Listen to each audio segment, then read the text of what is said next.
tayo na makita yung video. No? Yung sa mission, initiative natin as an Every Nation Church na by 2029, 20, sabihin nyo nga, 20. 20. So 20 na new nations yung ating mapaplanta ng Every Nation Church. And yun naman yung calling natin eh. Hindi lang tayo kinol ni Lord para mag-stay kung nasan tayo ngayon, but God has called us to go, therefore, and make disciples of all nations.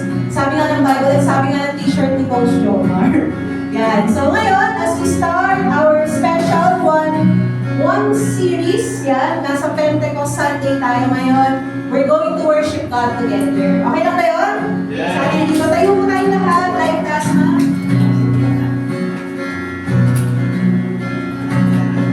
And let's worship God together. So I'm reading from Psalm 86, verses 9 to 10. Yan. So, basahin mo muna siya in English as we can read all together sa Tagalog. All the nations you have made shall come and worship before you, O Lord, and shall glorify your name. For you are great and do wondrous things. You alone are God. Sabay-sabay po natin basahin sa Tagalog. Ang lahat ng bansa na ginawa niyo ay lalapit at sasamba sa inyo. Pupurihin nila ang inyong pangalan dahil makapangyarihan kayo at ang mga gawa niyo ay kahanga-hanga. Kayo at nag-iisang Diyos. Panginoon, maraming salamat sa pribilehyong ito na ikaw ay sasambahin namin, Panginoon. Buo kami dito, Lord, sa life class na we believe that you are one God and ikaw lamang, Lord, yung powerful, makapangyarihang Diyos namin lahat.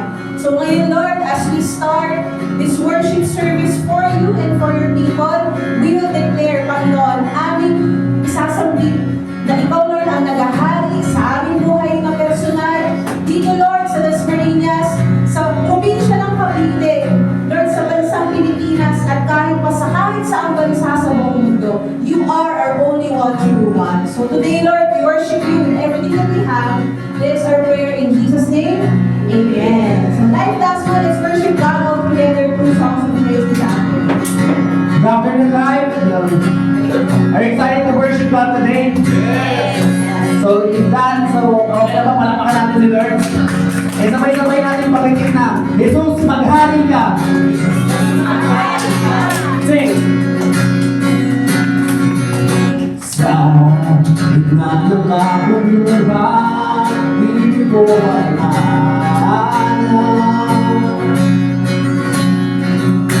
sa templo mong banal, bago ka kailangan.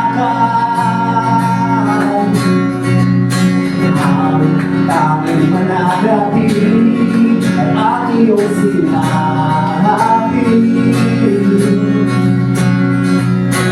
Sa kataas-taasan, ikaw pa rin ang hari.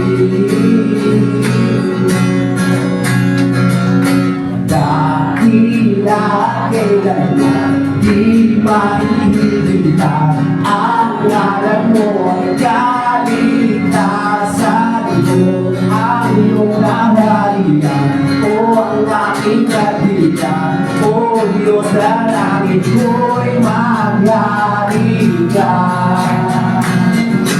Sa gitna ng kabuluhan, dito mo ang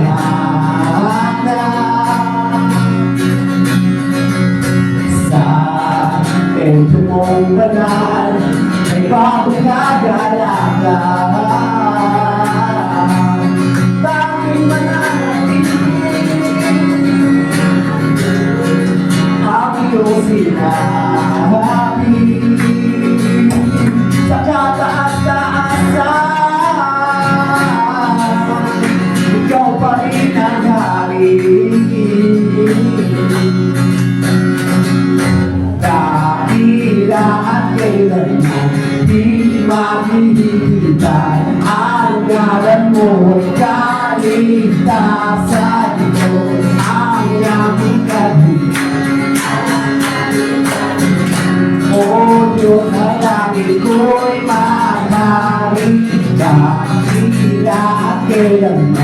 di mahihita ang ngalan mo at kaligtasan mo, ang iyong kaharian o ang aking nakita. O Diyos na langit mo'y mangyarihan. Sundin ang loob mo dito sa lupa, tulad ng sa langit. Sa'yo ang kaharian, kapangyarihan at kawalang-hinian. Sundin ang loob mo dito, tulad ng sa langit. Sa'yo ang kaharian, kapangyarihan at kawalang-hinian. Sundin ang loob mo dito.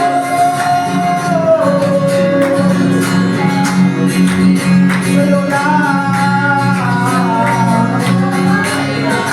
kapangyarihan at kawalang-hinian.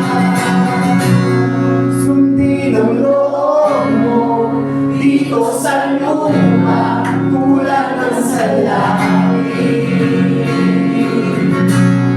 Sa'yo ang kaharian, kapangyarihan at kawalang-hinian. Hindi at kailanman di mahihilitan ang ngalan mo ay kaligtasan ko, ang iyong kaharian, ang aking halikan. O Diyos na langit mo'y mangyarihan. Hila at kailanman di mahihilitan ang ngalan mo ay kaligtasan, ang iyong kaharian, ang aking halikan. O Diyos na langit mo'y mangyarihan.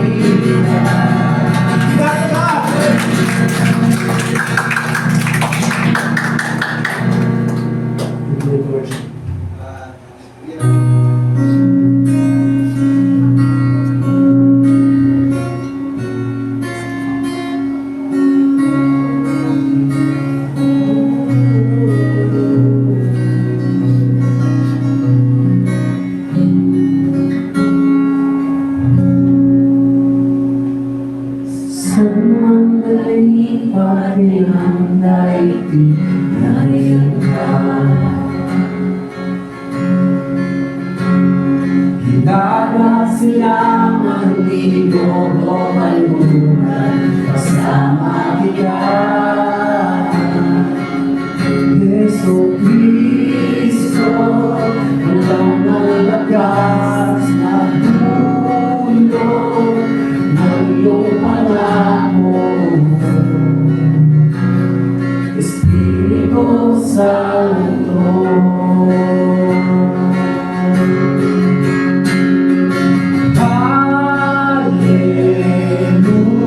Hallelujah, kadakilang walang kapantay. Hallelujah,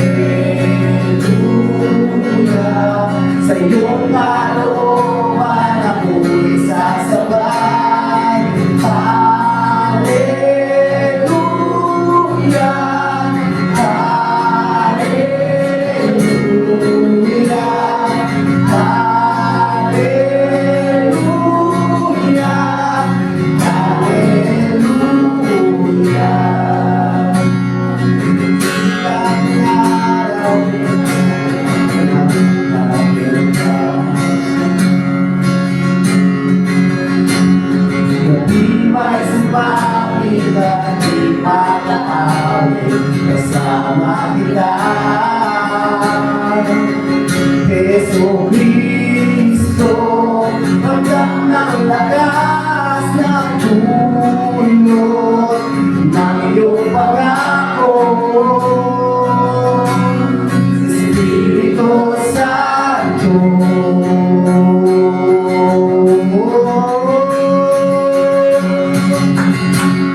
pagpapalay. Hallelujah, sa iyong kalooban ang buhay sasabay. Hallelujah,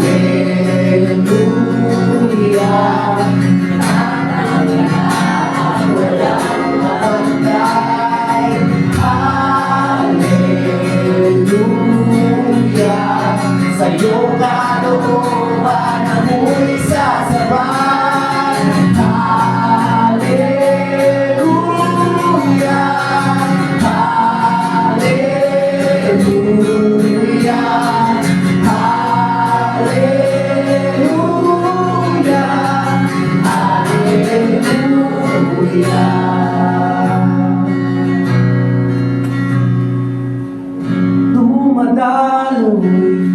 Dumadaloy, walang napag-ibig mo. Umaagos, walang napag-ibig mo. Bumabalot, walang napag-ibig mo. Dumadaloy, walang napag-ibig mo. Umaagos, walang napag-ibig mo.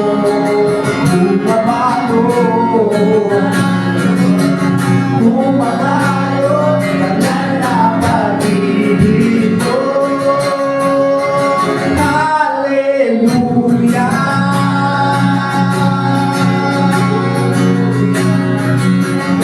kadakilaan, walang kapagday. Hallelujah, sa iyong kalooban ang buhay sasabay. Hallelujah,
fire burns within me, burns within me with your fire.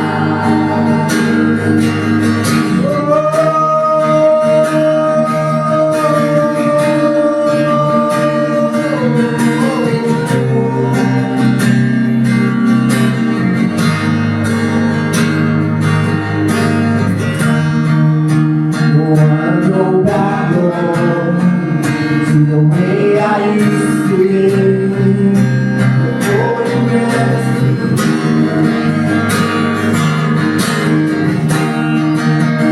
Wanna go back home to the way I used to live before you left me. I will not stop till every tribe and nation bows before you. Lord, say, I will not stop till they will see your glory, see your glory, your fire burns within me, burns within me. With your fire, your fire burns within me, burns within me. With your fire, lift up your eyes to see the glory of the Lord is on the earth. Arise, arise, it's there. Lift up your eyes to see the glory of the Lord is on the earth. Arise, arise, arise, generation, no longer forsaken. Arise, arise, arise, arise, generation, no longer forsaken. Arise, arise, arise, generation, no longer forsaken. Arise, arise, arise, arise, generation, no longer forsaken. Arise, arise, arise.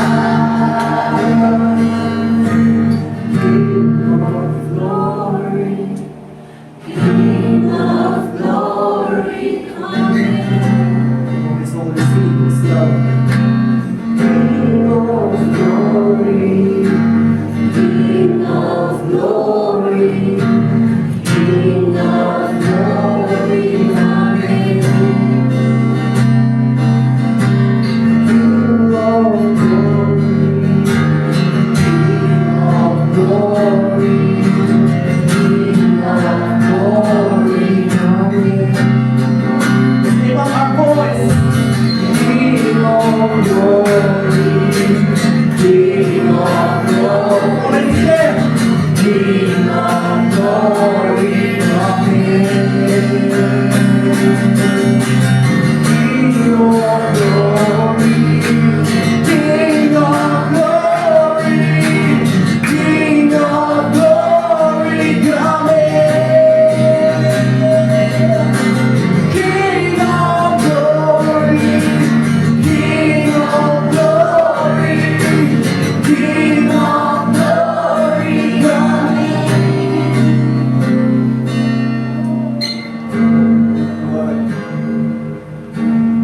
King of glory, King of glory, come in. Sing it just hard. King of glory, King of glory, King of glory, come in.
Service na tinatawag na supplication.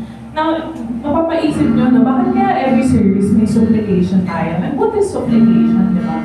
Supplication, ibig sabihin nito, we come before God. Lalapit tayo kay God humbly to bring our petitions, our prayers, o yung mga wishes natin sa Kanya. And we do this every service kasi gusto natin na mag-grow yung ating congregation na mahilig magdasal. Nasanay na lumalapit kay God. Kasi nga sabi ni Coach Mac kanina, si God di naman siya genie, di ba? Although alam niya kung ano yung desire ng hearts natin, gusto niya na lumalapit tayo sa Kanya para napapalapit tayo sa Kanya. Kasi di ba, prayer brings us closer to God and teaches us to humble ourselves before Him. And yung word, pag binasa niyo yung Bible, repeatedly sinabi doon na our prayers are not in vain. God listens every time we talk to Him. Kaya gusto ko i-encourage with this verse in Psalm 6 verse 8 to 10. Depart from me, all you workers of evil, for the Lord has heard the sound of my weeping. Lumayo kayo sa aking mga kasamahan dahil naririnig ng Panginoon ang aking pag-iyak. Naririnig niya ang paghingi ko ng tulong at sasagutin niya ang aking dalangin. Mapapahiya at matatakot ang lahat ng aking kaaway, kaya bigla silang tatakas dahil sa sobrang kahihiyan.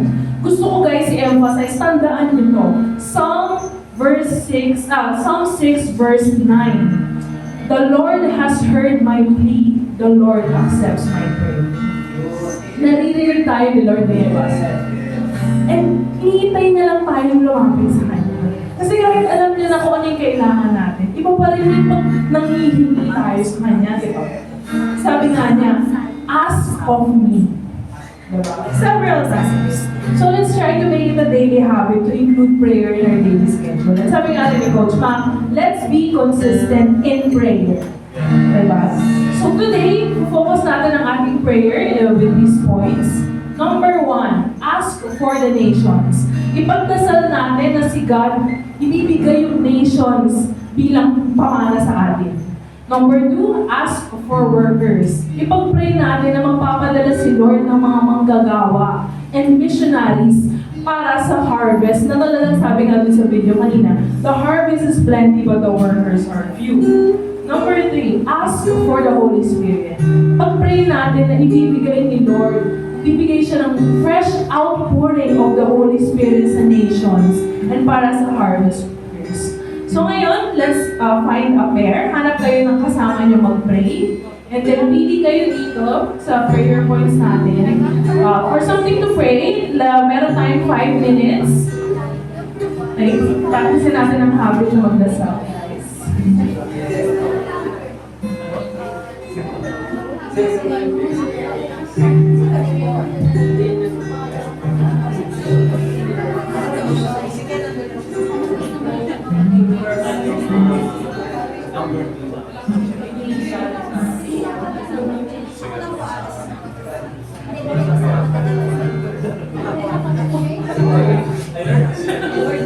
Salamat.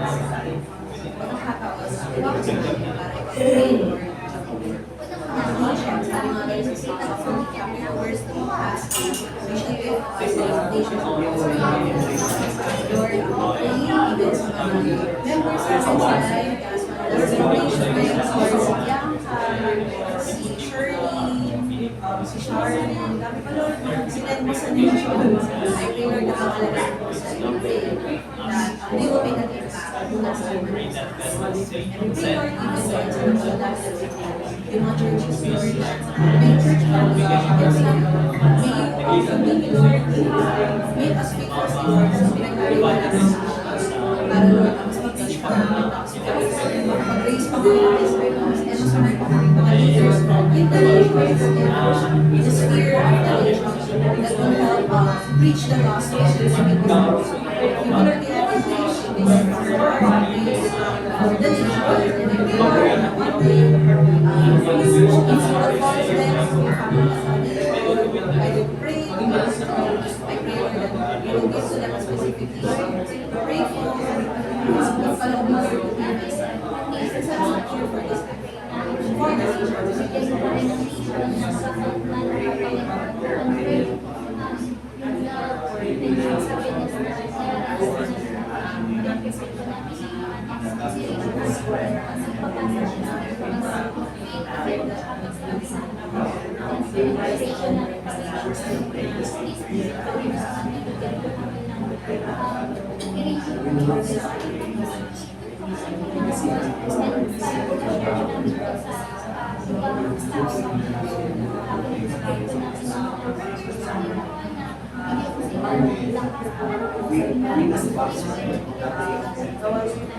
And they receive power.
Pag-pray na natin, Lord.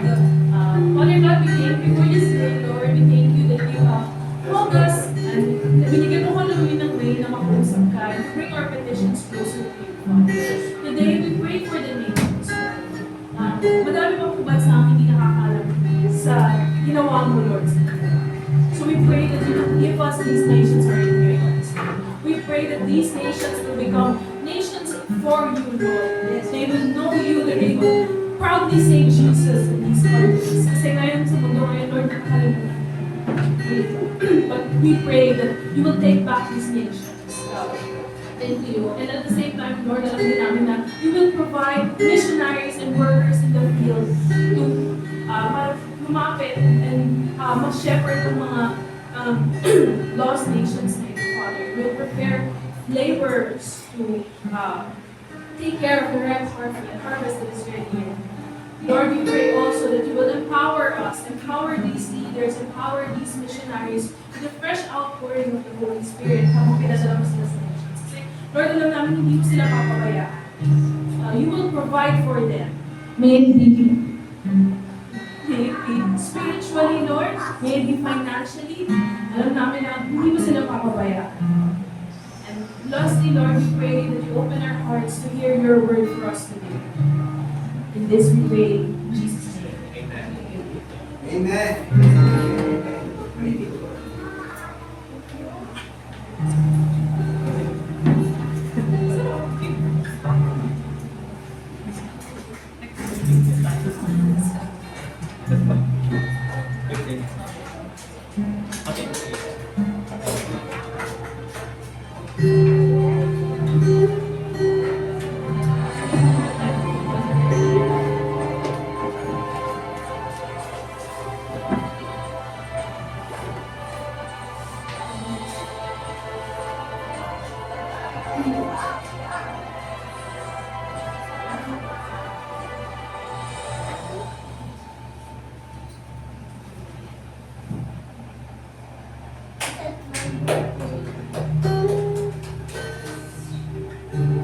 Let's all stand. Let's all stand in honor of God's word.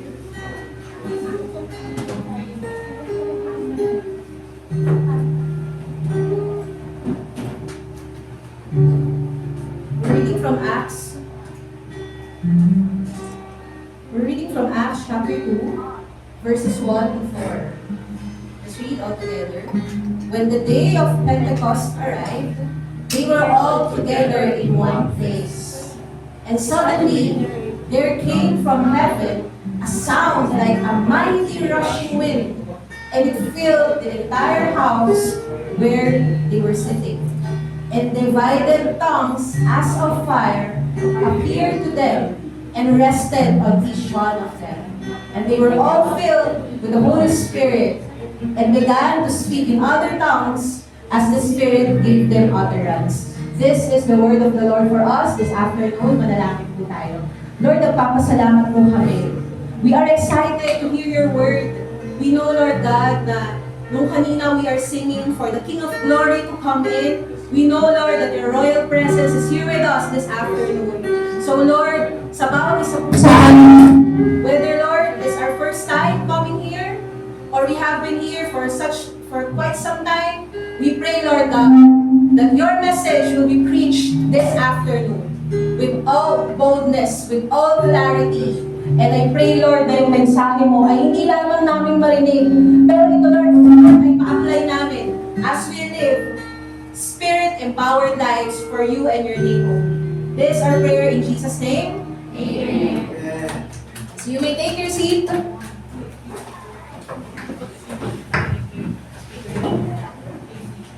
And just in case, to be prepared, if maaaring mic natin, kaya naman, no?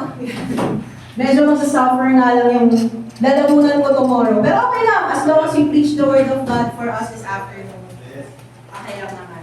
So we're in a very special preaching ngayong hapon. This is our first time celebrating Pentecost Sunday together.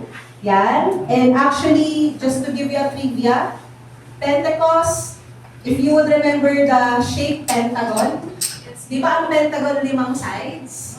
So when you say Pentecost, ito yung fifth sa Greek, it's Pentecoste, which means the 50th day, simula nung nag-resurrect si Jesus. Yan. So, tinatawag din ang Pentecost Sunday na Happy Birthday! Yan. Bakit? Kasi the Pentecost Sunday is the birthday of the church. So, dito, unang nagsimula sa panahon ng mga apostol, nung si Jesus ay nag-ascend to heaven. And after 50 days of that, 50 days after resurrection, so 40 days si Jesus, plus 10 days. Yan, kaya siya Pentecoste, the 50th day. Yan. And this is a very exciting day din sa akin. Excited ba kayo lahat? Parang wala yung sobrang excited. Ngayon, kasi actually, yesterday is my 10th year of serving. Oo nga, isang dekada na. Well, sa totoo lang, nag-raise ako ng MPD ko July. July. Tapos na-complete ko siya ng August 2016. Nag-school ako ng September 2016. Graduate ako ng November. So technically, kumbaga sa hiring no, ng mga nag-work dito, November talaga siya. Pero I would really count May 23, 2016. Kasi yan yung time na pauwi ako ng Pilipinas. Galing ako ng Singapore, binabasa ko sa aeroplano yung Joshua chapter 1. Kasi nalagay ako nun sa emergency exit ako nakaupo. Tapos yung aeroplano ko noon, maalog. Sabi, kahit anong mangyari, Lord. So, kinopit ko yung Bible, okay, Joshua chapter 1, be strong and courageous. So, yun yung word. And even nung na-launch tayo, I would remember that was also one of the words sa akin ni Lord, to be strong and courageous. Kasi maraming ipapagawa sa atin si God for this nation or even for this city. Yan. So last week, yan, next slide, we are in our staff summit na kung saan almost 750 campus missionaries yung nandun. May mga senior pastors din na nandun. So kasama natin yung church family natin from Life Nova, from Life San Mateo, and even sa Bataan, Life Balanga, Life Iloilo, nandyan si Coach CJ. Yan, 5 oras ang biyahe niya, nag-bus lang siya from San Joaquin to Boracay, kaya nahilo-hilo talaga siya sa biyahe niya. Yan, so we were there. It's also, iniisip ng iba Boracay, swimming. Pero ang mga session namin, simula ng 10 a.m., matatapos kami 9, 10 p.m. So, ano yun, 4 days na gano'n.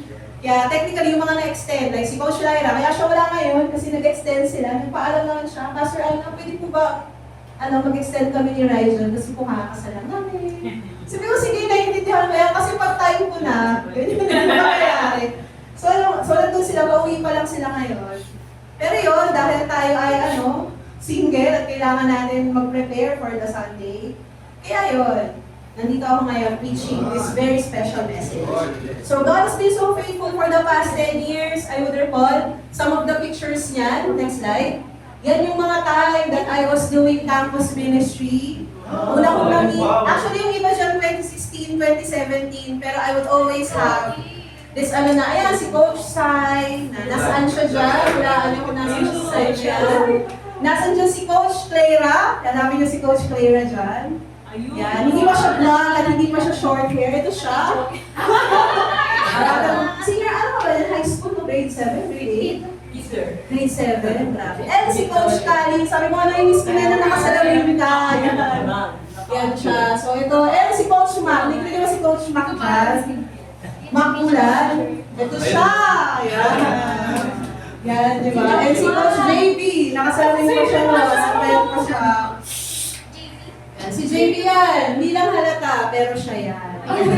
Yan. So, di ba? Isipin naman natin, kung nandiyan ka sa picture na yan, nandito silang apat, wala yung isa, si Coach JB. Yan. Pero grabe, no, bonus 5. Talagang hanggang ngayon, no, from the very beginning up until now, God has been so faithful. And alam natin, no, that God will continue to be faithful for the next 10 years. And beyond. Sino sa atin may believe on that? Can we say amen? Amen! Dahil faithful si God for the past 10 years, He will be for the next 10 years and beyond. So as I preach this very special message, I would like to call it the Harvest of Redemption o ano sa taga ng harvest? Ang ani ng pagtubos ni Jesus sa atin. We have to understand the Pentecost. So kanina, meron na akong nasabi na ang Pentecost is meaning the 50th. So Pentecost is the 50th day after ng resurrection ni Jesus. And bakit harvest, Pastor Ana? Ano naman ang kinalaman noon sa amin ngayon? Na bumibili na lang po sa mga tindahan. Na ano yun? Meron ba sa inyo dito nagtatanim kayo sa bahay nyo? Meron ba kayong nanay, tatay na plantito, plantita, plant lola? Feeding plantita. Plant lola, plant lolo. Yan. Ako, I remember when I visit yung bahay ng Ravita family. No? May mga tanim-tanim ngayon yung pastor. Sa Sierra Nevada. Meron silang mga tanim-tanim. And you have to understand meron tatlong feasts or pagdiriwang na sinaselebrate ng mga Israelita during that time. So think of it na tayo sa Pilipinas. Ano yung mga pagdiriwang na sinaselebrate natin? Would you remember number 1? Christmas. Yun, Independence Day. Siguro mauna June 12. Yan, araw ng kalayaan, holiday, legal holiday. Diba? Valentine's daw, pwede rin. Christmas. We have the longest Christmas. Kailan ang simula ng Christmas natin? Nagsimula ng September. Until January. No? Hanggang hindi nawawala yung mga Christmas lights sa mall. Hindi pa tapos yung Christmas season. Na-extend na ng Feb Kasi Valentine's na. Para for cost effectiveness, no? Yan. So maraming mga pagdiriwang na sineselebrate tayong mga Pilipino. Yung mga Israelites o yung people of God, meron din. Meron sila actually 7, pero we will be discussing 3 for the sake of time today.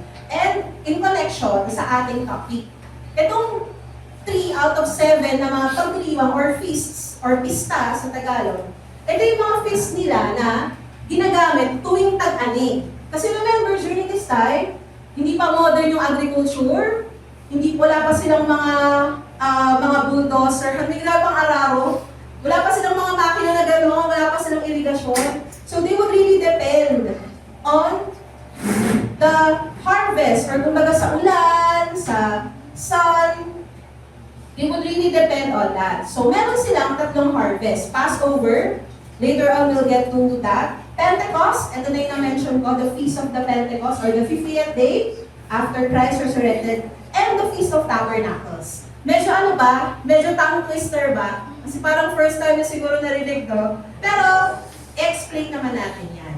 So when I say, or when we see the word Passover, Pentecost, and Tabernacles, remember the words one, many, and all. Sabi niyo, one, many, and all. And all. So medyo mahirap sa atin na sa church na isipin, ano yung harvest? Pastor Ana, di naman kami magsasaka. So dyan din naman kami. O kaya pag may pangangailangan kami, punta lang kami sa Dali. Ay, grabe ang Dali ngayon. Ang mura pala talaga naman. Dali's the best. Dali, o kaya Pure Gold, o kaya Palengke. Ganun kami nakakakuha ng kabuhayan eh. Ano yung kahalagahan ng harvest? So ngayon, punta tayo munang lahat sa isang time machine. Bubuksan ko rin dito Sakay na kayo lahat, talon na kayo, in 3, 2, 1, go!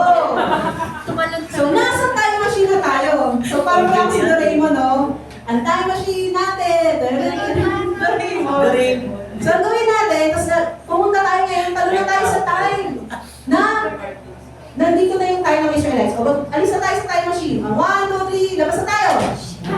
Ay, magalang pa na. Okay ba? Nagano pa eh. So wala namang naligaw? Lahat nandito? Yes! Okay, wala naligaw. So time machine tayo para makita natin yung kahalagahan nitong Passover, Pentecost, tsaka Tabernacles. So, let me read first yung text na binasa natin kanina, but I'll be reading this on Pinoy version.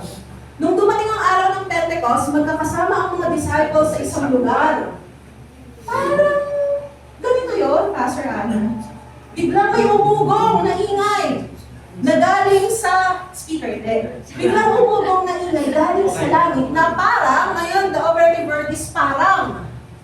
May sound galing daw sa heaven, sa langit na parang like as rushing wind. Pinuno nito ang buong bahay kung nasan sila. Trivia. On Acts chapter 1, verse 11, bumalik na si Jesus nito sa heaven.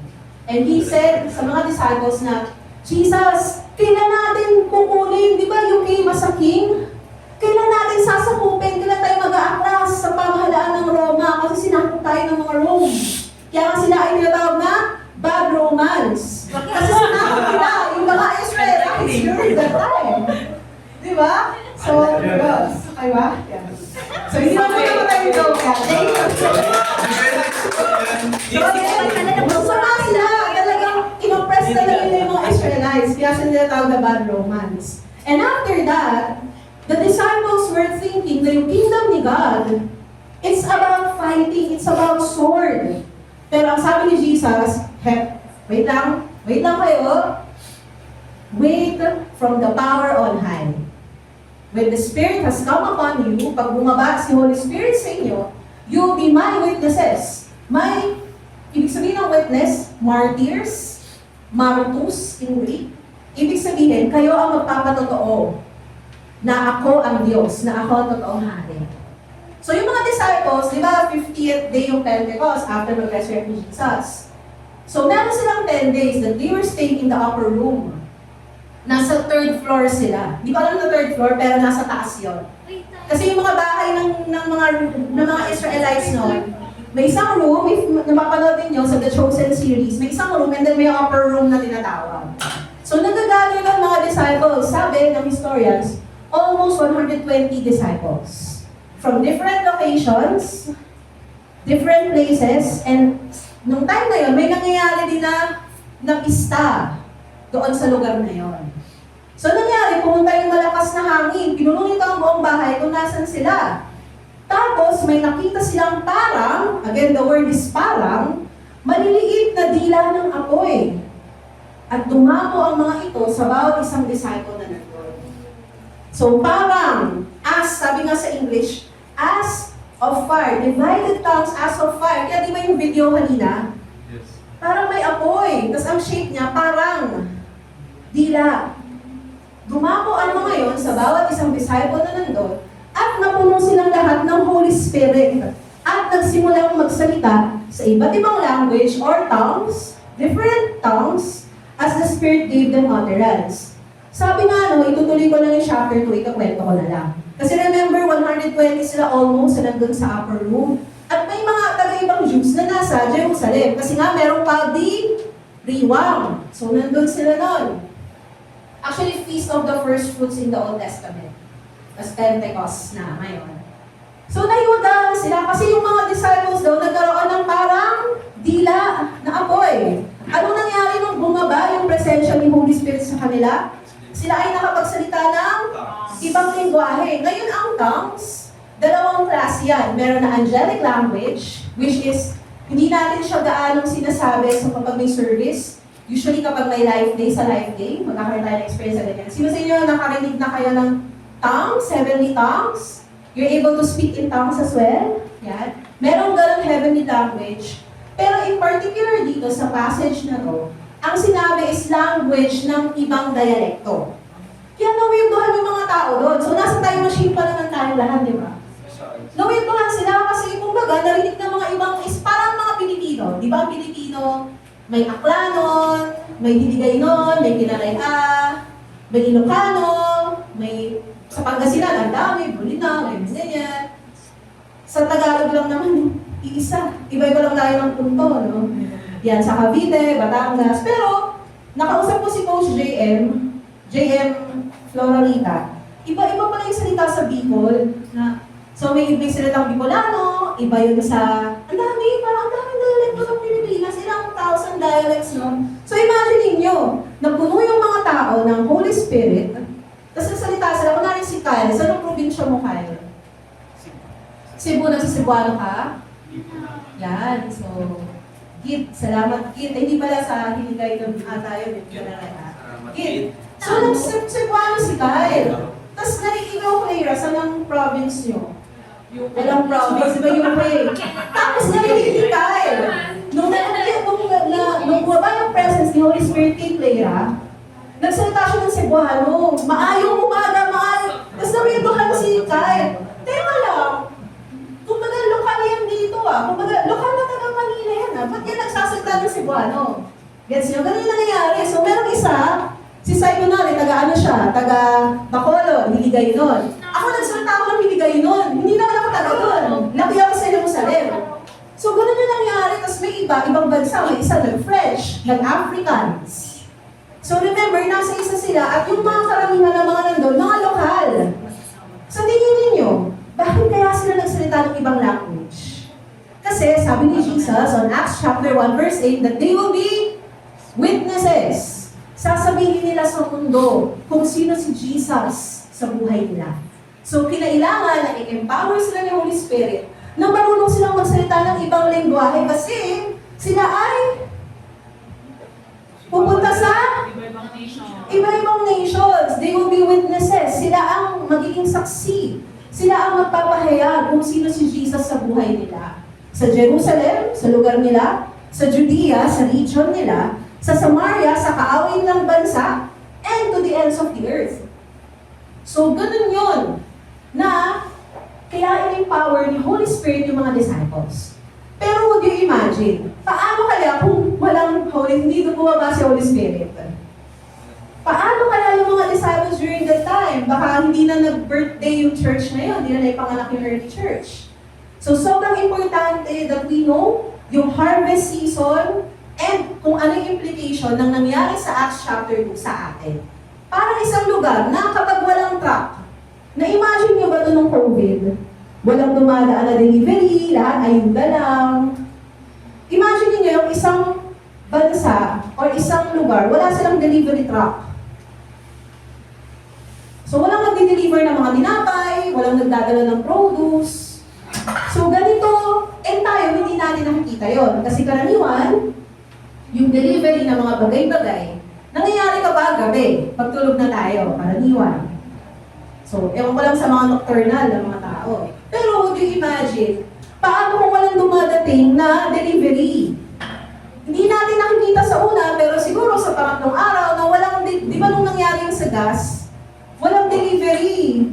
Hindi naman natin nakikita kung kailan dinadala yung gas. Pero napansin natin, tumataas na siya, nag-sold out na, nagkakaubusan na yung ibang mga gasolinahan. So eventually, hindi man natin nakikita, pero it would have an effect. Parang sa garden, kapag sa garden, nagtanim tayo, hindi alam ng mga tao, saan kaya nang galing itong repolyo? Saan kaya nang galing? Usually, nanggagaling yan sa isang garden. And ganun ka dependent. Ngayon, hindi natin na-appreciate, pero ganun ka dependent yung mga Israelita sa bawat harvest, sa pag-aani. Kaya ngayon na sineselebrate eh. Ganun sila ka-thankful kay God. Kapag may ani ng Passover, kapag may ani sa first fruits, pag meron silang celebrate na harvest sa tabernacles, they would always be thankful to God. So ngayon, sa bawat harvest, it reminds them na si God yung source ng buhay. It's God who gave them life. It's God who gave us the resources. Tulad nung na-discuss last week ni Coach Lyra. Di ba? Sa more than enough natin na session, hindi tayo kapag tayo ay nagkakaroon na sa more than enough season tayo, actually, sa bawat season ng buhay natin, either not enough, just enough, or more than enough, si God yung source, si God ang nagbibigay. And ganun din yung mga Israelites during their time. So ngayon, beginning of the harvest, or ito na yung word na pinaano ko sa inyo, yung word na one. Yan, the beginning of the harvest, one. Yan. So, basahin natin on Leviticus chapter 23, verses 9 to 11. Pinoy version na ito At sabi pa ni Lord kay Moses, sabihin mo sa mga Israelites, pagdating niyo sa lupain na binibigay ni Lord sa inyo, at nag-harvest na kayo, pause muna ako. Balik tayo dun sa last week. Prepare sila ni Lord na pumasok dun sa Promised Land. At ito pa, prepare ni Lord yung mga tao. Pagpunta ninyo sa Promised Land, pag nag-harvest na kayo, dalhin ninyo sa priest ang isang bundle ng unang ani nyo. Sa English, it's the first sheaf. It's the first sheaf or first bundle ng unang ani nyo at iwawagay-way yun ng priest. Parang siguro hawak niya ang beat, no? Gumaganon yung priest nun. Sa harap ni Lord, kinabukasan pagkatapos ng Sabat, para tanggapin kayo ni Lord. Parang ganito yung picture niyan. So, meron silang winawagayway. So, next slide, please. They are waving yung first bundle or first sheaf ng ani. So, it's what they call the Feast of Passover. Sa dulo niya, yung Feast of First Fruits. So, sa Passover, inaalala, nagdidiwang yung mga Israelite, Passover, yung time na lumaya sila sa Egypt. Di ba may spirit of death noon? Tapos lahat ng mga Israelita na naglagay ng mark, ng blood of the lamb sa pinto, ipapass over sila ng spirit of death or ng angel of death. So mahaba sila mag-celebrate ng mga feast. Parang sa atin, ang Pasko, September to December. Sila minsan 2 months, 1 month, 5 days, 5 weeks. So yung Passover yan yung una. Ba't hawakan ng priest yung bundle? At iwawagayway na parang ganito. Priest, anong ibig sabihin nun? Ano nga yan ulit yung first, yun yung unang ani. So iwawagayway yun as a symbol na dahil unang umani na, sure na yung next harvest will come. So it's a faith declaration. Binibigay ang hindi yun kinakain agad ng priest, sinasave yun, at ihahain lang yun sa tamang panahon. Pero it's more of a symbolic na iwawagayway siya as a way of saying, the Lord, dahil una ng umani ito, guaranteed na fruitful tong lupa na to, na okay tong pananim na to, yung next na harvest will come. Tapos, ang end doon, after ng Passover, is yung first fruits na tinatawag. So, parang ganito siya, parang siyang domino. Yung feast of yung unang part, yung winawagayway, winawave yung bundle. Di ba sa domino, pag bumagsak yung isa, guarantee, babagsak na lahat. Para siyang down payment sa sasakyan. Kanina may kausap ako na nag-down payment daw siya sa kanyang motor. Yan, very good. Galing nun. Kapag down payment, hindi mo pa nababayaran ng buo, pero guaranteed ka na sa'yo na yung motor. Di ba ganun yun? Kasi nakapag-down payment ka na eh. So ang parable, or the parable, sorry, but the feast of the Passover, it's more of saying na, if you will remember our resurrection series, narinig nyo na yung first fruits nun, di ba? Sino yung first fruit nun na unang namatay at nabuhay muli? Si Jesus. It says on 1 Corinthians chapter 15 verse 20, totoong binuhay si Christ galing sa kamatayan. At dahil dito, sigurado tayong bubuhayin rin ang mga namatay. Yung kamatayan ni Jesus and resurrection niya, it's the guarantee. It's the offering na hindi mananatiling patay maniniwala kay Jesus. Pero dahil nauna na siya nag-resurrect, we will be resurrected as well. Kaya nga, the beginning of the harvest is the one. Ibig sabihin nun, through one person's death and resurrection, all of us will have redemption. God will complete what He started in Christ, in His plan of redemption, and in our individual lives. Sa Tagalog, tutuparin ng Diyos ang Kanyang sinimulan kay Kristo sa Kanyang pagplano ng pagtubos at sa ating mga personal na buhay. God is the one who will complete. Kahit pa na may mga bagay, sino sa atin dito nahihirapan tayo na, Lord, talaga po bang kaya mong gawin itong bagay na to? Lord, talaga po ba na kahit na ang gulo-gulo na nangyayari ngayon, di ba, pag tinignan natin nangyayari sa Senado, yun, nangyayari sa mundo, nung nasa ENC Staff Summit nga kami, careful na lang ako kasi naka-record pala ako. Meron talagang mga universities na yung mag-recruit talaga sila ng mga estudyante for NPA. Meron talagang gano'n, and minsan yung kanilang paano na ginagawa, parang ginagawa rin sa campus ministry Nag-e-engage sila, nag-e-equip, nag-e-establish, nag-e-equip, nag-e-empower. So, pansinin niyo, yung mga kabataan ngayon, sino sa atin dito, we want to make a change in this world. Yes. Tapos ginagamit yun ng mga masasamang loob para i-recruit yung mga kabataan sa NPA. Hanggang sa, quote-unquote, namumundok na sila. Hanggang sa maririnig na lang natin, quote-unquote, na corned beef sila. When you say corned beef, namatay na sila. Yun yung term nila eh. Na corned beef na, hindi na ma-identify. Nawala na, kasi pinatay na ng mga rebelde, pinatay na ng mga ano. So imagine, ang gulo-gulo na nangyayari sa mundo ngayon. And sometimes we find out na, Lord, ito bang sinimulan mo sa buhay ko, kaya mo bang tapusin? Kahit na uncertain and walang security yung life natin, yung nangyayari ngayon sa world, we can live a certainty. Meron tayong certainty and assurance. Kasi nga, si Jesus, nag-resurrect na siya. Let me tell this to all of us. Kung ano man yung sinimulan ni Lord sa buhay natin, He is going to complete that. Ano yung pinag-pray ninyo kay Lord ngayon? Na parang feeling nyo, talaga ba Lord, natutuparin mo to? According sa will niya, yes. Pero God will complete what He started in Christ. Tutuparin ng Diyos ang kanyang sinimulan kay Kristo. Basta magpatuloy lang tayo to serve God and to be in Christ. Pangalawa naman is the harvest in progress. O ito na yung second word natin na Many. Pag sinabi many, madami. So, reading the text kanina, Acts chapter 2, verse 1 to 2. Ito na nga yung Pentecost. It's the 50th day. Tapos may nakita sila na parang mga apoy. At ang nangyari is, di ba remember the feast of the Passover, then first fruits? Wawagayway sila. After ng nun, sa New Testament pala, what they consider the feast of the first fruits is the resurrection of Jesus. Kasi nga si Christ ang first fruit. So 50 days after nun, nangyari yung Pentecost. The Holy Spirit is poured out in Acts chapter 2. So, 120 people got tongues of fire, like tongues of fire. Ang nangyari, may isang bida-bida na bata na ang pangalan niya ay Peter. He was filled with the Holy Spirit. So imagine niyo si Peter, kunwari ako. Filled ako ng Holy Spirit. Eh di ba, na-feel na tayo lahat ng tongues of fire. Pumunta ako dun sa promenade, nag-preach ako. Alam niyo ba, na yung Jesus na crucify niyo, siya yung Messiah.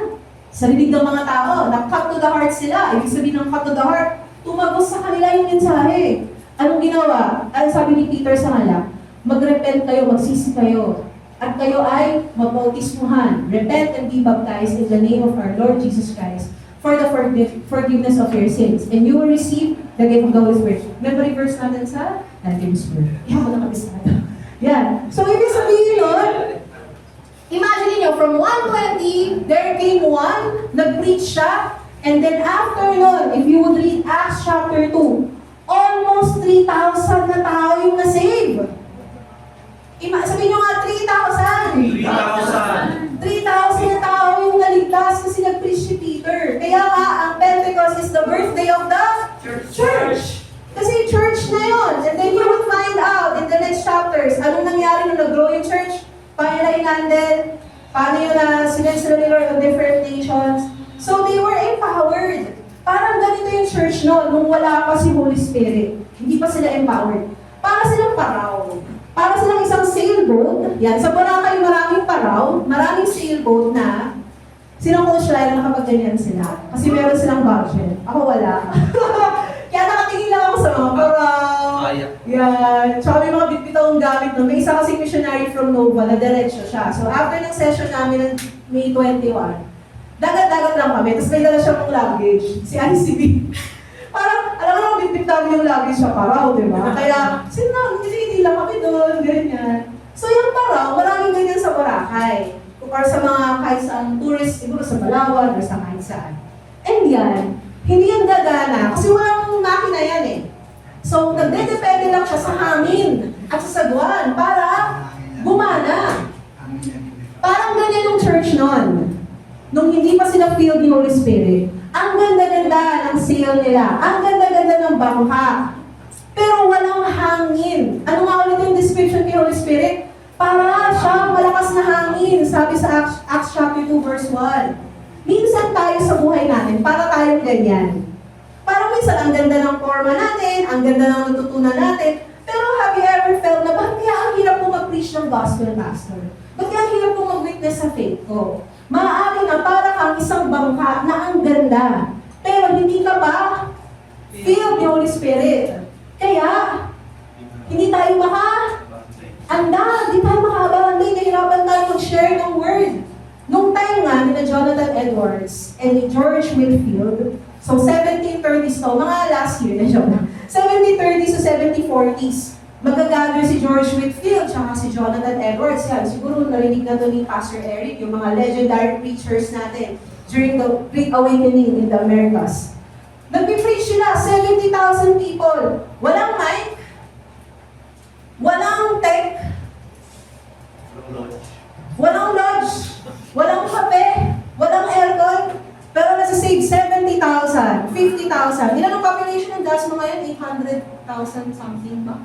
Nung nag-aral kami, parang ganun eh. Eh, tinawag yun na Great Revivals or Great Awakening. Saan sila nagdedepende? Sa power ni Holy Spirit. Pwede pala life Dasma na pwede tayong maging tulad ng sailboat. Ang ganda ng century natin, ang ganda ng mga atake natin, how do we preach the gospel. Pero pag wala si Holy Spirit, pag di tayo empowered, hindi tayo makakaangat. Are there ever moments in your life that you felt na parang ang powerless ko, Lord. Victory na naman ako, nag-life play na ako, pero bakit parang ang hirap umandar sa buhay, ang hirap mag-live ng spirit-empowered life. Ano bang sila yung spirit-empowered life? Nagtatangs tayo, all throughout, magbabayad ka sa gym, magtatangs. Hindi yun ang ibig sabihin nun. Pag sinabing spirit-empowered life, empowered tayo, pinupuno tayo ng Holy Spirit ng lakas. Kaya nagagawa natin yung dapat niya, yung pinapagawa niya sa atin. May katrabaho ka, nasa hindi magandang relationship. Tapos, nag-speak sa'yo si Holy Spirit na, share mo ng word. Kaya ipakita mo dun sa katrabaho mo. Na-love siya, na-accepted siya ni God.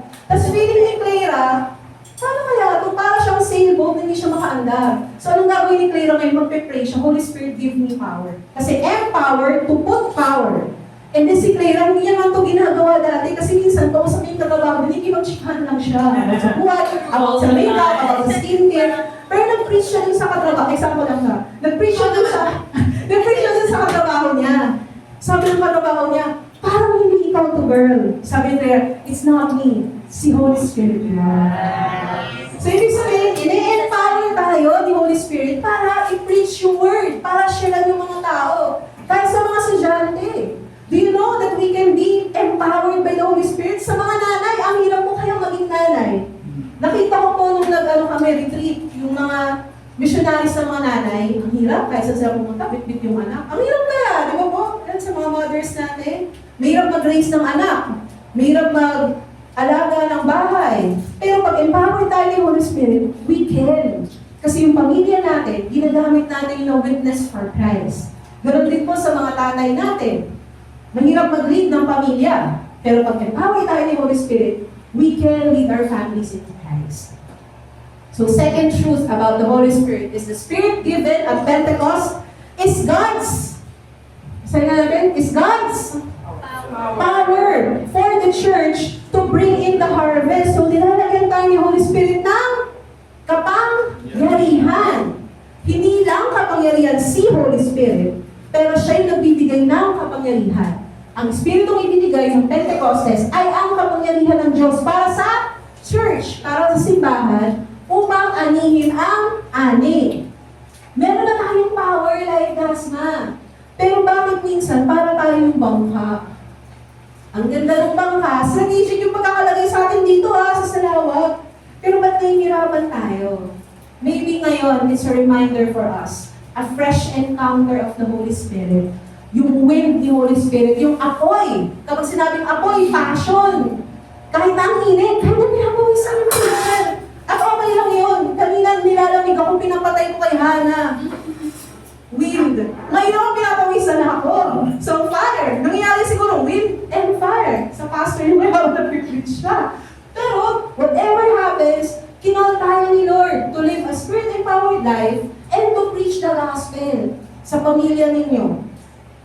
Marami sa atin dito, nasa pamilya tayo na hindi tayo, kapos tayo sa pinansyal. Eh dahil ikaw ay nakakilala kay Lord.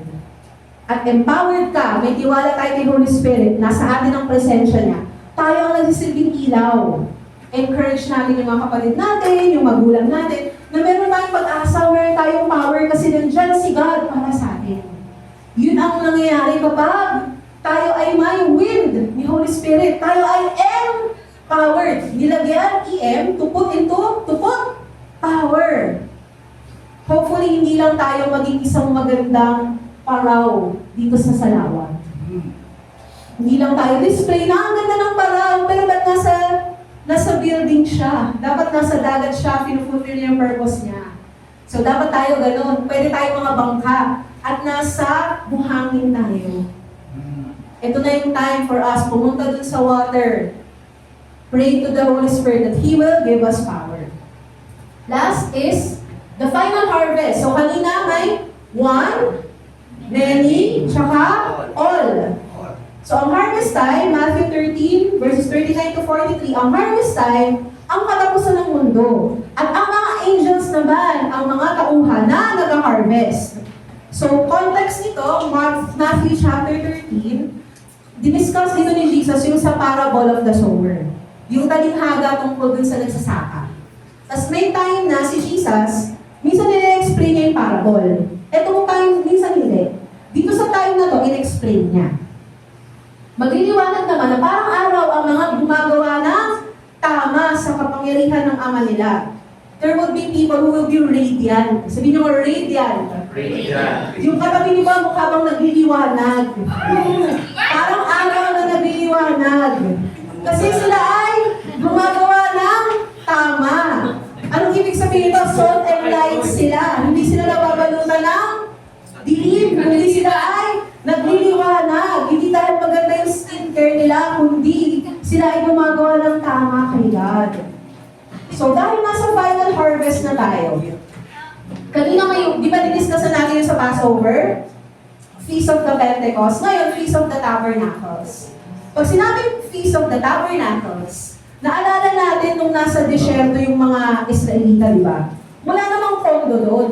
Wala namang building doon. So, sila ay pag-alagala.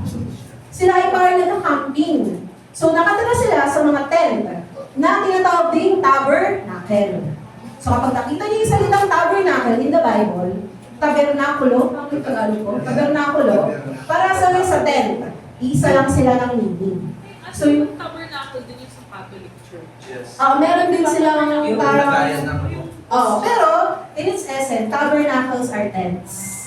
A temporary dwelling nung ang mga Israel ay nasa disyerto. So yung Feast of the Tabernacles, ito yung kasi di ba harvest feast yun. So ibig sabihin nun, meron na sila yung first fruits, Passover first fruits, then the Pentecost, then later part ng year, mga bandang September, October, they would celebrate the Feast of Tabernacles. Kung baga, ito na yung pagdiriwang nila na huling angin ng taon, ika na. Ito na yung last harvest season natin. And sinasabay yun sa Feast of the Tabernacles to remember na si Lord yung nag-sustain sa atin sa desert. At sa Feast of the Tabernacles, ibig sabihin ng lahat ng mga Israelita, doon nila nilalagay yung mga ani. Maglalagay sila ng isang tabernacle na malaki. Doon nila ilalagay yung lahat ng mga naani nila for the final harvest. So it's a symbol na si Jesus magkakaroon ng final gathering to all. To the many. Yan, sa atin. Ibig sabihin nun, ikagather ng Israel, yung huling ani nila, parang si Christ. When He comes back, sabi nga on Revelation chapter 7, there will be a great multitude that no one could ever count. And from every nation, every tribe, every people, and every language. Pinapakita sa Revelation chapter 7, next slide please, na yung ani, yung final na ani, hindi yan mga prutas, hindi mga gulay, kundi ani ng mga, ano yung mga nandito? Mga tao. Magkakaroon ng ani ng mga tao. There will be a final harvest na kung saan may mag-gather sa kanila. At yun ay si Jesus on Revelation chapter 7. Ang gusto nga ng Diyos ang tabernacle kasi, tirahan yun, di ba? Kung saan nananahan yung mga tao. Yun ang disenyo ng Diyos sa atin. Genesis chapter 1. Na ang Diyos at ang mga ang tao ay manahan sa Diyos. That tayo, we will dwell with God. As Revelation chapter 7, at the final harvest, at the final gathering, they will be gathered with Christ. All of us. Kahit saang tribo tayo galing, saang nation, saang anong language yung speak natin, will be gathered before Christ. Parang gano'n siya. Sino sa inyo nakakita na kayo ng Olympics? Hindi pa po. Sino sa inyo napanood nyo na yan? Pero familiar kayo sa TV? Sa YouTube, di ba? Usually, sa pinaka-umpisa niyan, opening day ng Olympics, meron tinatawag na Parade of the Nations. Yung lahat ng mga bansa, nung Every Nation Campus Conference, nagkaroon ng gano'n Parade of the Nations, pati nung GoCon, sa umpisa. So it's like a picture, no, na kapag dumating yung Revelation chapter 7 moment natin, every people from every tribe, every flag, every nation will come before God. Para din siyang family reunion. Sino sa inyo, pag bakasyon, nag-family reunion, ang mga tao? Tayo. Minsan ang layo, di ba? Minsan di mo nakilala, pinsan mo pala to, pinsan mo pala si ganyan, si ganito, pero lahat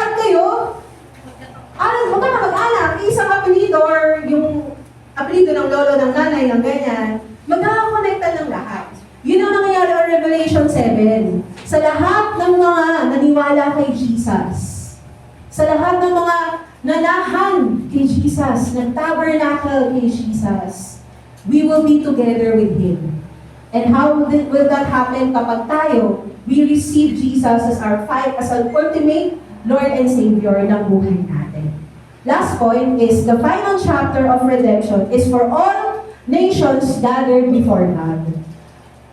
So meron tayong pag-asa na kahit na ito yung nangyayari sa mundo natin ngayon, we can have hope. Kasi at the end of it all, sa Revelation chapter 7, at sa mga susunod pa mga verses, chapters sa Bible, sa Revelation, we would see a picture na yung faith natin hindi patay.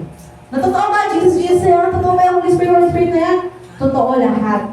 And we will be gathered with Him, before Him, at the end of the age. Jesus is first fruits, the risen Lord, the guarantee of the harvest. We are Pentecost people, Spirit-filled, sent into the harvest fields, and our hope is the tabernacles, the final ingathering of all nations into God's presence. Parang ganito siya, parang siyang relay race. Sino sa inyo nakakita na ng relay? Nakapaglaro na sa school ng relay race. Di ba sa una may tatakbo, tapos meron siyang ipapasa. Sa next player, di ba? Tapos yung next player nakaabang, tatakbo ulit siya, ipapasa na yung baton. Tapos hanggang sa, ipapasa sa next, hanggang yung last player makaabot sa finish line. So parang ganito yung natin. May picture ako dyan. Yan. May picture ako dyan ng relay race. Imagine niyo yung umpisa. Parang yan yung simula. The beginning of the harvest. Itong dulo is the end. End of the harvest, yan. Tayo, sabi nga kanina dun sa orange na point, we are Pentecost people, so nasa gitna tayo. Alam natin kung paano nagsimula lahat, kay Jesus tayo nagsimula lahat, spiritually. Alam natin kung ano yung picture sa end, Revelation chapter 7. Pero ngayon, nasa gitna tayo. Parang sa sunset, sa sun movement. May sunrise, may sunset, pero nandito tayo sa in-between. Nasa daylight hours tayo. Now, how do we live as Pentecost people? Paano tayo mamumuhay? Nang tayo ay nasa gitna, nasa in-between. Kasi hindi pa final, hindi pa naman nakakalam kung kailan ang balik ni Jesus. Pero wala na tayo sa umpisa, kasi nakapag-umpisa na tayo sa faith natin. God has given us Pentecost power to reach the nations. Let me repeat that again. God has given Pentecost power to reach the nations. Maybe you're thinking right now, Pastor Alan, nasa Dasmariñas po tayo. How can we make an impact to the nations? Minsan, yung nation natin ay yung mga bagay, mga lugar na minsan kinonta tayo ni Lord to do missions. So, pwede na Pilipinas, pwede na ibang bansa, pero nilagay tayo ni Lord in a specific season dito sa Salawag.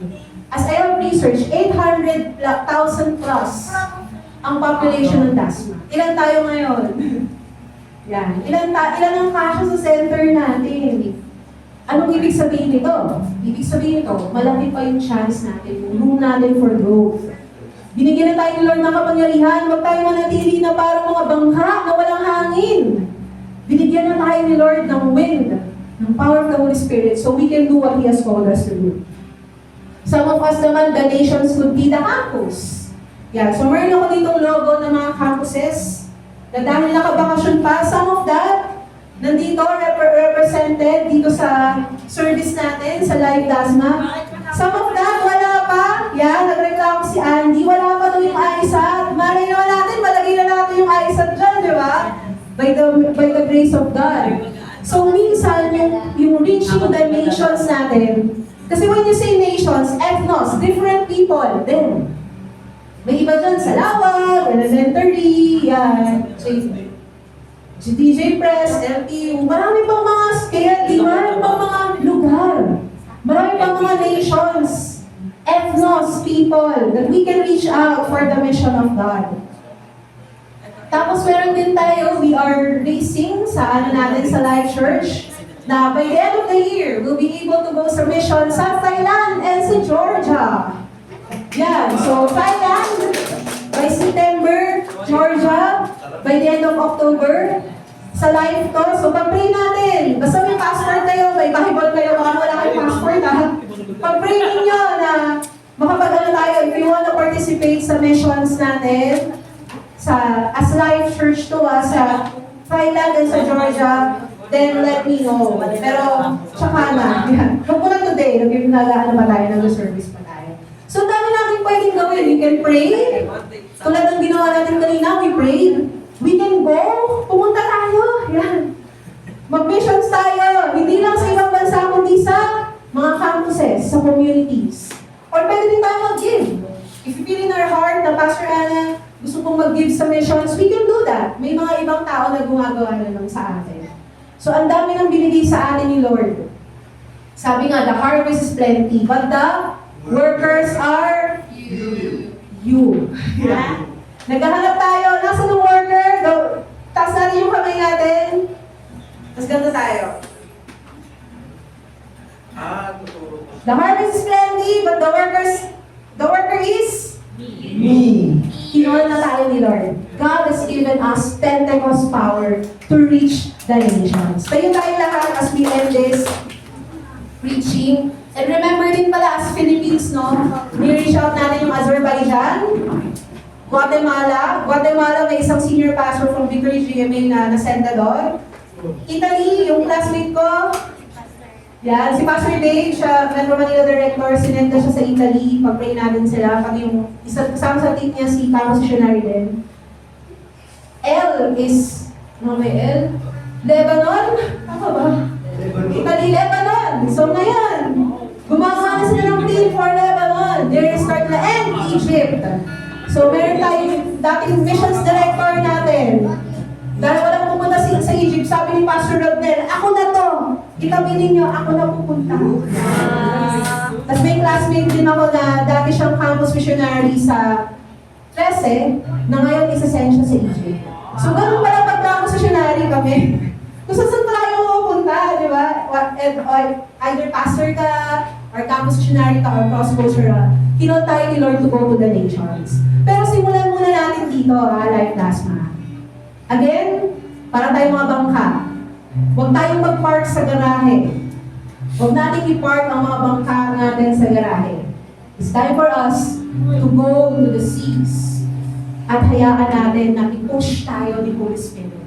We don't have to be afraid because God said He will be with us until the end of age. Let's pray. Lord, maraming pong salamat for this message. Siguro, Lord, yung iba po sa amin na hiwagaan. Lord, di ko call mo ba kami sa ibang bansa?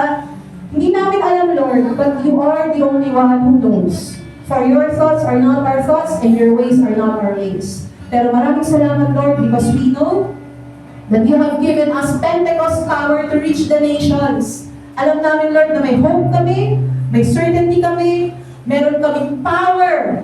Ang prayer namin dito, Lord, sa Life Tasma, kahit pa naunti kami, like the people in the upper room, when they were praying for the Holy Spirit, when you came, Holy Spirit, they were filled with your power, they were filled with your presence. So Lord, kung meron na sa atin ngayon that we want to be filled with the presence of the Holy Spirit, can you raise up your hands? Yan, as an act, na Lord, here we are. Gamitin mo kami, Panginoon. Kahit saan, Lord, either mag-pray sa nations, sa campuses, sa communities, either mag-give or mag-go. Ang dami-daming estudyante, Lord. Ang dami-daming mga tao na are yet to hear your word. And Lord, you see, Lord, yung kamay ng mga tao na nakataas ngayon, here Life Dasma. Thank you, Lord, for using us. Thank you, Lord, for making us depend on your power every day, every single day. Habang nire-raise namin yung mga pamilya namin, habang namumuhay kami, Lord, bilang mga estudyante, habang nagtatrabaho kami as young pros, we will be empowered by the Holy Spirit because the time is coming and the time is now. Wherein kami, Lord God, as your people, will worship you in spirit and in truth. Sasambahin ka namin, Lord, sa katotohanan at sa espiritu. Maraming salamat, Panginoon, pagkat hindi na kami mga bangka na nakagarahe. Pero ngayon, Lord, mga bangka na kami, you're sending us. May iba sa amin dito ngayon, Lord, God is just impressing in my heart that for some of you, God is giving you a certain nation. As in literal na ibang bansa. Para ipag-pray, para in one day, as tulad namin ng Lord, mag-go or to give. Lord, I pray na kung ano man kung bansa yung binigay mo sa bawat isa sa atin. Maging faithful kami dito, Lord. Kung kinuha mo kami to pray, ipag-pray namin, Panginoon. Kung kinuha mo kami to give, mag-give kami with a cheerful heart. Kung kinuha mo kami na mag-go, Lord, huwag kaming matakot because we know that you are with us. For some of us here, may binigay si Lord sa inyo na campus. At an ethnos, a nation, people group na pinapa-reach out sa inyo ni Lord. The Lord is saying, do not be afraid, do not be discouraged, for the Lord your God is here wherever you go. Lord, maraming pong salamat sa mga binibigyan mo ngayon ng specific campus sa puso nila. Nagagawin nila, Lord, sa mga estudyante at kahit sa mga young pro, pagdating ng pasukan, hindi na sila matatakot. Kasi Lord, bangka sila na nasa layag na, nasa dagat na. And Lord, even right now, you're giving them strategy, you're giving them wisdom on how to reach out that specific campus and that specific student and student groups. Lord, for some of us, binibigyan mo kami, Lord, ngayon ng lugar dito sa Cavite. Hindi lang sa Dasma, Lord, pero sa Cavite. Pinapakita mo na, Lord, yung itsura ng lugar. Pinapakita mo, Lord, yung mga tao na pipreach namin, Lord. Thank you, Lord God, because when we reach the community, we will reach the campus. When we reach a student, we will reach the family. Thank you, Lord, because you will be with us. We will not be afraid, we will not back down, because we know that our Lord, our God, is with us wherever we go. Thank you, Holy Spirit. You are the gift. Hindi lang yung mga spiritual gifts yung inaasam namin, but first and foremost, ikaw, Holy Spirit. Thank you for being with us. Thank you for giving us power. Thank you for giving us courage. Thank you for giving us hope. Thank you for giving us comfort. Thank you, Holy Spirit, for giving us security and certainty in this world. Maraming salamat, Lord. We give back to you all the honor, praises, glory. In your name only. In Jesus' name we pray. Amen.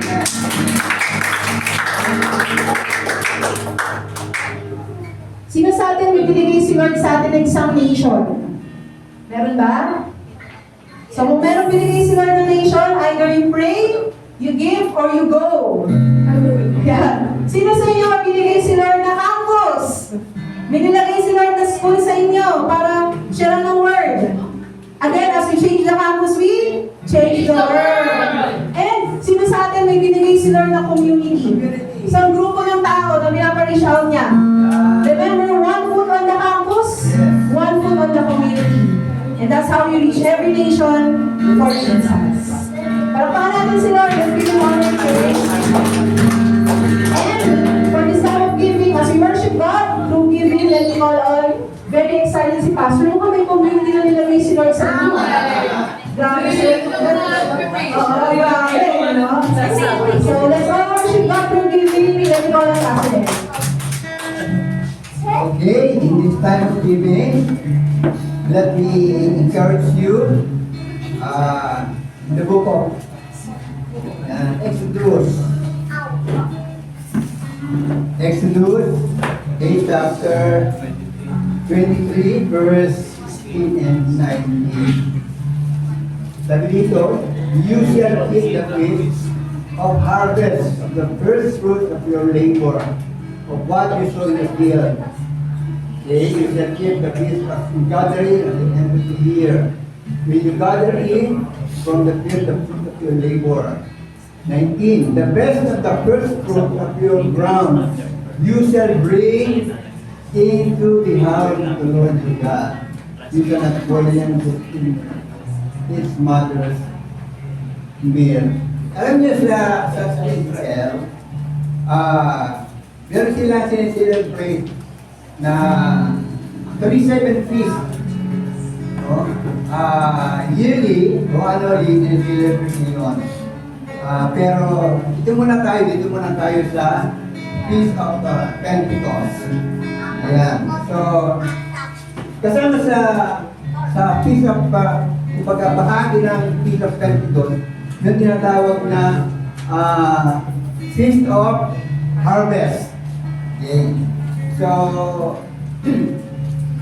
ito yung sabi dito ay Feast of ingathering at the end of the year. So, ito yung ingathering of the first fruit of the first fruit of the wheat harvest. So meron silang meron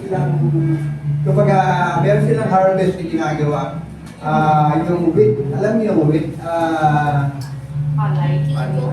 o sa ating palay, sa kanilang trigo. Madalang klase kasi yung kanilang ina-harvest so, ang barley at saka yung wheat. Yung wheat, yun yung first class na grain. Yung barley, yun yung second class. Yung wheat, para sa mga yun para sa mga rich, sa mga may pera, yung wheat. So, ito yung bahagi ng Feast of Pentecost, yung gathering of the first fruits bilang pasasalamat doon sa blessing ng Panginoon doon sa masaganang ani, no? Na-acknowledge sila na yung lahat ng harvest nila ay galing sa Panginoon. At meron command si Lord, mayroong instruction si Lord sa kanila, no? Sabi dito, the best of the first fruits of your ground, you shall bring into the house of the Lord your God. Ano ba yung house of the Lord? In the Old Testament, ito yung tabernacle. Okay? Ito yung tabernacle na kung saan ito yung dinadala nila doon, yung kanilang first fruit. Ano ba yung first fruit? Ito yung unang ani. Yan, yung first fruit, unang ani, unang harvest. Sa ating generation, ano yung first fruit? Ano yung first fruit na para kay Lord? Kasi sabi ni Lord, yung first fruit of the land, ito ay inyo dadalhin doon sa house of the Lord. Sa panahon natin, sa ating generation, ano yung first fruit? First salary. Yung first salary. Okay, unang sahod. Okay? Ibubukin na natin yun. Kasi kay Lord yun. Okay? Kay Lord yun. Huwag natin ipakialaman yung mga bagay na para kay Lord. Kasi kay Lord yun. Binabalik natin sa Kanya. Kasi yung provision na ating tinatanggap sa araw-araw, mga blessings, ng ating finances, lahat na yun ay galing kay Lord. Kaya kapag ating binibigay, may experience natin yung Feast of Pentecost, yung tradition ng Feast of Pentecost. Kasi kapag yung ibinalik natin kay Lord, yung first fruit o yung unang sweldo, bahagi ng unang sweldo natin, yung tradition nito ng Pentecost, may experience natin yan kasi sa pagitan ng ating mga kaloob na binibigay, marami tayong pwedeng ma-reach out ng mga communities, campus, and nations. Okay? Kaya huwag po tayo itigil na magbigay kasi gusto nating makapag-reach out po tayo sa maraming communities and campus. At magagawa lang namin ito kapag tayo patuloy na nagbibigay ng ating mga kaloob sa Panginoon. Gets pa? Gets po ba? Kaya nga, huwag natin pagdadamutan si Lord kasi lahat ng meron tayo, galing kay Lord yan. Kaya bilang papuri, pinagpasalamat natin sa mga provision ng Panginoon, sa mga blessing, binabalik natin yung para kay Lord. No? Pag binalik natin yung ating tithes kay Lord, pa tayo nagbibigay nun. Sinusuri lang natin, binabalik lang natin yung para sa Kanya. At kapag nagbigay po tayo ng higit sa tithes natin, yun yung offering, yun yung love offering natin para sa Panginoon. Okay? So, mga answers natin, pwede bang mag-assist kayo?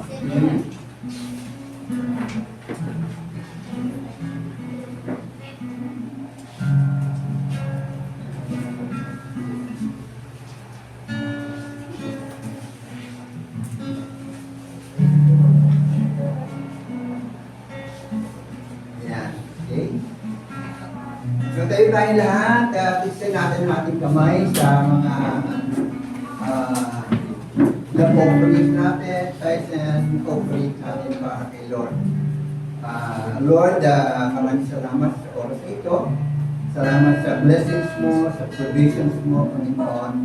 Lord, alam namin na yung binibigay namin galing hindi ko kayo, Panginoon. Ito yung expression ng aming pagpupuri at sa papasalamat, Panginoon. Sapagkat alam namin na ikaw ay mabuting Diyos, hindi mo kami pinagkukulang sa aming mga pangailangan sa araw-araw. Pagpalain mo mga kalon na ito, Panginoon, na sa magitan nito, Panginoon, marami itong maabot ng mga communities, Panginoon, mga campuses, Lord God, para sila ay makapakinig ng gospel, Panginoon, para kung paanong noong panahon ng Pentecost, Panginoon, the Feast of Pentecost, kung paanong, Lord, yung mga tao ay, Lord, naligtas sila, Panginoon, dahil sa salita mo na kanila napakinggan in the book of Acts, Lord, more than 3,000 na believers, Panginoon, ang nasing, Panginoon. Lord, sa bagay ng aming mga kaloob na ito, Panginoon, maaaring mangyari sa amin yung nangyari sa Pentecost, Panginoon, na marami kami nakabot ng mga tao, mga estudyante, Panginoon, Lord, families, Panginoon, na sila rin ay makaring salita mo at sila ay maging bahagi ng kingdom mo, Panginoon. Then mga kambayan na ganito, mga kaloob, naway patuloy lalong sa bagana ang kanilang buhay, kabuhayan, negosyo, Panginoon, trabaho, Panginoon, and even promotions, Panginoon. Alam namin na kapag kami naging faithful, kapag kami naging mukhang ng palad sa pagbibigay, ikaw yung pagpapalas sa aming Panginoon. Lord, pinupuri ka namin. In Jesus' name we pray. Amen.